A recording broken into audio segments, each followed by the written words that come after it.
নমস্কার বন্ধুরা, আজকে আমি আপনাদেরকে সজনে ডাঁটার পোস্ত করে দেখাবো বন্ধুরা। এই দেখুন পোস্ত বাটা, এখানে সজনে ডাঁটা সেদ্ধ করে রেখেছি, এখানে কালো জিরে, শুকনো লঙ্কা, কাঁচা লঙ্কা, বন্ধুরা টমেটো, এখানে প্রথমে সব ফেলে দিচ্ছি বন্ধুরা। দেখুন ঢেলে দিলাম এগুলো, কালো জিরে, শুকনো লঙ্কা একটু ভেজে নিলাম বন্ধুরা।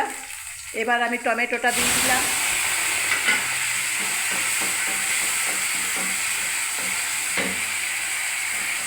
ব্যাস, এবার আমি বন্ধুরা পরিমাণ মতো একটুখানি নুন দিয়ে দিচ্ছি, একটু টমেটোর গন্ধটা যাতে ছেড়ে যায়, মানে কাঁচা না থাকে বন্ধুরা। একটু হলুদ দিয়ে দিলাম বন্ধুরা। এবারে বন্ধুরা আমি দেখুন সজনে ডাঁটাগুলো ফেলে দিচ্ছি বন্ধুরা, ঢেলে দিলাম। সেদ্ধ করে রেখেছি বন্ধুরা আগে থেকে। এবারে বন্ধুরা দেখুন আমি যে পোস্ত বাটাটা রেখেছি বন্ধুরা, আমি সেটা ঢেলে দিলাম। ব্যাস, সজনে ডাঁটার পোস্ত বন্ধুরা রেডি।